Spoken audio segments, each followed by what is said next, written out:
So students, we are heading into the concept that is AS and related concepts. Starting with today's first topic, consumption function, जिसको हम चाहें तो C function भी बोल सकते हैं, शॉर्ट में C function भी बोल सकते हैं। कंजम्पशन फंक्शन का मतलब क्या होता है? It is functional relation of Y and C। Y बोले तो इनकम, C बोले तो कंजम्पशन। आपको अगर याद हो तो मैंने आपको चैप्टर पढ़ाया था जब स्टार्टिंग में AD की स्टार्टिंग थ्योरी बताई थी, तो मैंने बताया था कि AD को पढ़ने के दो तरीके हैं, एक इनकम के रेफरेंस में, एक जनरल प्राइस के रेफरेंस में। तो हमने पहले डिस्कस कर लिया था कि हमारे कोर्स में AD को किसके रेफरेंस में पढ़ा जा रहा है? इनकम के रेफरेंस में। और मैंने आपको Y और AD शेड्यूल बनाना भी सिखाया था और रिलेटेड चीजें बताई थी। तो यहाँ पर हम Y और C को रिलेट करेंगे। Y और C का रिलेशन क्या है? तो Y इंक्रीज होगा तो C इंक्रीज होगा, Y डिक्रीज होगा तो C डिक्रीज होगा। ये इनका रिलेशन होता है। अब देखिएगा, मैंने एक नॉर्मल शेड्यूल बनाया है Y और C का। देख सकते हैं आप, Y की वैल्यू मैंने रखी है 0 और 0 के बाद मैंने 20, 40, 60, 80 रखी है। मैंने एक बात का ध्यान रखा है कि डेल्टा Y मेरे क्या रहना चाहिए? कांस्टेंट रहना चाहिए। ये हम इसलिए कर रहे हैं क्योंकि हमारे कोर्स के अंदर लीनियर कर्व्स हैं। वैसे रियल लाइफ सिचुएशन में डेल्टा Y और डेल्टा C की वैल्यू कांस्टेंट होना जरूरी नहीं है, लेकिन हम अपने सीक ऑफ अंडरस्टैंड स्टेबिलिटी या फिर अपने को कंसेप्ट इजी समझ में आ जाए इसलिए डेल्टा Y को कांस्टेंट रखेंगे। अब ये चीज अपन ने कल भी की थी या AD वाले शेड्यूल में भी की थी। डेल्टा C को भी हम कांस्टेंट रखेंगे, बट देखिएगा डेल्टा C की वैल्यू जो आ रही है वो डेल्टा Y से काफी छोटी आ रही है। मेरा डेल्टा Y जो है वो है 20 का और मेरा डेल्टा C जो आ रहा है 10 का आ रहा है। तो हमें ये यही बातें हैं जो हमने कल डिस्कस की थी कि Y 0 हो सकता है बट C 0 नहीं होगा। आप देख सकते हैं मैंने C की शुरुआत की है 10 से और उसके बाद 10 का गैप रखा है। तो वही चीज मैं यहाँ आपको डिस्कस कर रहा हूँ कि इसमें सबसे पहली बात Y 0 है बट C 0 नहीं होगा। C कभी भी 0 नहीं होगा। C क्यों नहीं 0 होगा? क्योंकि एक बात खुद सोचिए बेटा, जब हमारी इनकम नहीं होती है तो क्या हम कंजम्पशन नहीं करते हैं? हम कंजम्पशन तब भी करते हैं। इसका एक बहुत सिंपल सा एग्जांपल ले सकते हैं। अभी जब बेटा मार्च, अप्रैल, मई, जून में लॉकडाउन चल रहा था, फुल लॉकडाउन चल रहा था, तो सारी इकोनॉमिक एक्टिविटीज बंद थी, लेकिन फिर भी लोग घर में एटलीस्ट खाना तो खा रहे थे, कपड़े तो पहन ही रहे थे, कपड़े वॉश भी हो रहे थे। ओके, हम शॉपिंग नहीं कर रहे थे, हम लग्जरी को नहीं खरीद रहे थे, हम घूमने फिरने नहीं जा रहे थे, लेकिन फिर भी हमारे घर में खाना बन रहा था, खाना आ रहा था। हमारे को अगर कोई बीमारी होती तो हम उसका ट्रीटमेंट कराने जाते हैं। तो ध्यान रखिएगा, Y के 0 होने का मतलब ये नहीं है कि C भी 0 हो जाएगा। C कभी 0 नहीं हो सकता। C का कुछ ना कुछ लेवल जरूर होगा। तो means person don't stop consumption even if Y is 0। अब देखिएगा, यहाँ पर 0 लेवल की इनकम पे हम जो कंजम्पशन कर रहे हैं, जो भी कंजम्पशन का फिगर हमने प्लॉट किया है, C at 0 level of income is called autonomous consumption। हमारी इनकम लेवल 0 होने पर हम जो कंजम्पशन करते हैं उसको ऑटोनोमस कंजम्पशन कहा जाता है और उसको शॉर्ट में कहा जाता है या तो ऑटोनोमस कंजम्पशन या फिर मिनिमम लेवल ऑफ कंजम्पशन। इसके दोनों में से कुछ भी नाम आप याद कर सकते हैं। तो आपको ध्यान रखना है कि मिनिमम लेवल ऑफ कंजम्पशन या ऑटोनोमस कंजम्पशन क्या होता है? 0 लेवल की इनकम में कंजम्पशन की जो रीडिंग या रिकॉर्डिंग हमने की है या डेटा रखा है वो मिनिमम लेवल ऑफ कंजम्पशन है या ऑटोनोमस लेवल ऑफ कंजम्पशन है। इसको शॉर्ट में लिखने का तरीका होता है बेटा C बार। तो हमारे इस पूरी टेबल में यहाँ पे आप देख सकते हैं कि 0 लेवल के ऊपर मैंने 10 का कंजम्पशन किया है, तो C बार की वैल्यू है बेटा मेरे 10। इसके बाद आप देख सकते हैं मैंने 10 का गैप रखा है। ये बात मैंने कल भी आपको बताई थी कि डेल्टा Y और डेल्टा C का गैप कांस्टेंट होना चाहिए, but delta Y delta C से छोटा बड़ा होना चाहिए। ऐसा क्यों है? डेल्टा Y को हम डेल्टा C से बड़ा क्यों रखते हैं? तो समझिएगा बेटा, देखिए मेरी इनकम 0 से 20 हुई, 20 से 40 हुई, 40 से 60 हुई, 60 से 80 हुई। मैंने कंजम्पशन को भी बढ़ाया, लेकिन एक बात सोचिएगा, अभी मैंने एक्सेप्ट किया है कि जब लॉकडाउन हुआ था तो हमने अपनी पुरानी सेविंग्स से या फिर ध्यान रखिएगा इस ऑटोनोमस कंजम्पशन का सोर्स क्या होता है या इसके लिए पैसा कहां से आता है? तो या तो आपकी पास्ट सेविंग्स ऑटोनोमस कंजम्पशन करने के लिए, यानी जब जीरो लेवल की इनकम है उस समय भी हमारे पास कंजम्पशन का पैसा कहां से आता है? तो या तो हमारी पास्ट सेविंग्स या हम कहीं से लेते हैं लोन। तो देखिएगा वाई हमने ऐसा क्यों कल आपको कहा था कि डेल्टा वाई और डेल्टा सी में डेल्टा वाई बड़ा रहना चाहिए।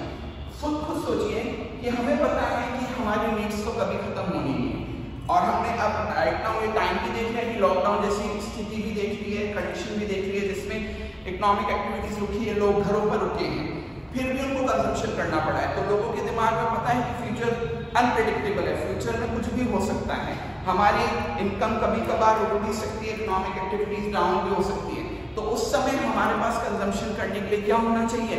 पैसा होना चाहिए। तो इसीलिए आप देखेंगे यहाँ पर कि डेल्टा वाई जब मेरा 20 आ रहा था तो मैंने कंजम्पशन में केवल 10 पॉइंट्स का चेंज किया है, बाकी के 10 पॉइंट्स जो रहेगा वो कहाँ जा रहे हैं? सेविंग्स में जा रहे हैं। हर बार 20 रुपीज की मेरी इनकम बढ़ रही है, हर बार मैं कंजम्पशन को 10 रुपीज बढ़ा रहा हूँ, तो बाकी के बचे हुए 10 कहाँ गए? इस 20 और 10 के बीच का 10 कहाँ गया? तो वो 10 रुपए वो 10 रुपीज मैं सेव कर रहा हूँ। इसी तरीके से आगे मैं चलता जाता हूँ तो वो सेविंग्स हर बार होगी, और ये सेविंग्स आगे जाके मेरे इन फ्यूचर कभी भी मेरे को अगर जीरो लेवल ऑफ इनकम तक पहुंचना पड़ा तो वहां पर मेरी नीड्स को पूरा करेगी, ऑटोनोमस कंजम्पशन को पूरा करेगी।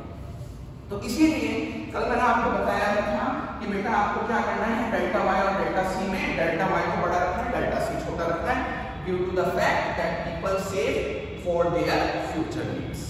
अब देखिएगा यहाँ पर मैंने ये जो डायग्राम बनाया हुआ है ये सी फंक्शन का डायग्राम है या सी लाइन का डायग्राम है, कुछ भी बोल सकते हैं इसको, सी फंक्शन भी बोल सकते हैं, सी लाइन भी बोल सकते हैं। अब देखिएगा अगेन शुरुआत बिल्कुल वैसी है जैसे कल रखी थी। सबसे पहले हमने ध्यान रखा है कि दोनों तरफ का स्केल मैंने बराबर रखा है, इधर भी 20 का गैप है, इधर भी 20 का गैप है। नीचे हम y को शो करेंगे, इनकम या आउटपुट या जीडीपी को शो करेंगे, कल ये बात डिस्कस की थी, और y एक्सिस पे बची हुई चीजों को। ये हमारी 45 डिग्री की लाइन कल हमने बताया था कैसे प्लॉट करनी है, और ये लाइन आगे जाके y या as की लाइन बन जाएगी जो आगे के कंसेप्ट्स में काम आएगी। अब देखिएगा सी लाइन कहां से शुरू हो रही है, तो सी लाइन मेरी शुरू होगी 0 और 20 के बीच में 10 से, और बिल्कुल एक स्ट्रेट लाइन है क्योंकि हमने स्लोप कांस्टेंट रखा हुआ है। अब अगर मैंने ये डायग्राम बिल्कुल जो मैंने ट्रिक्स बताई है उसके हिसाब से बनाया है तो आप देखेंगे कि y और सी लाइन कहां कट कर रही है, उस जगह की रीडिंग आएगी 2020 on the paper also and on the graph also. ध्यान रखिएगा अगर आपने इस स्लोप में या आपने जो रीडिंग्स स्केल की रखी है वो अलग अलग रखी तो फिर ये 2020 पे कट नहीं होगा, कहीं और कट हो जाएगा और डायग्राम गलत हो जाएगा। तो इसी तरीके से आपको डायग्राम बनाना है। तो यहाँ से देखिएगा मैं आपको कुछ एक बातें बता देता हूँ कि अभी हमने डिस्कस किया कि y क्या है, c बार क्या है, ये सारी बातें हमने डिस्कस कर ली।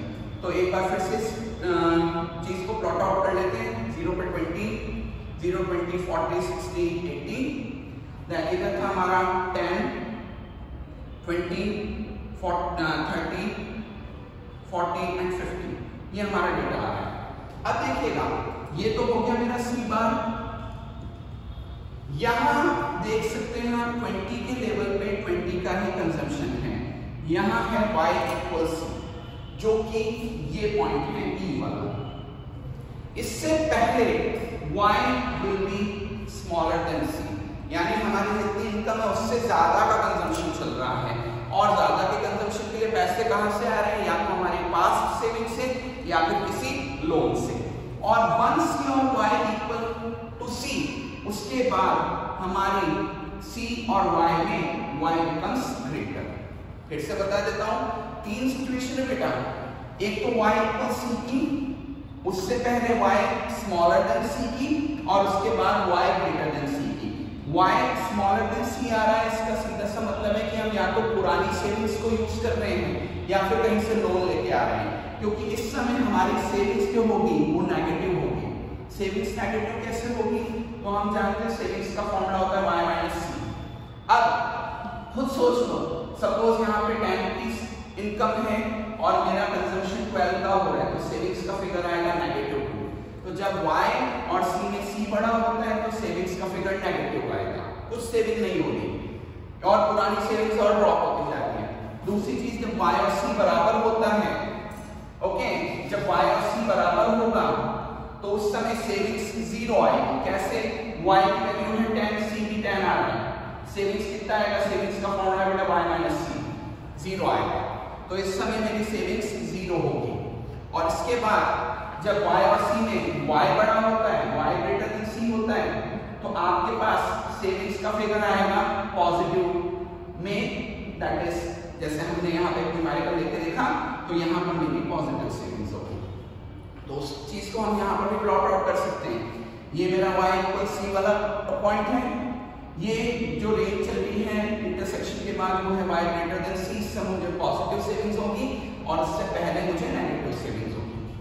ठीक है, उसके बाद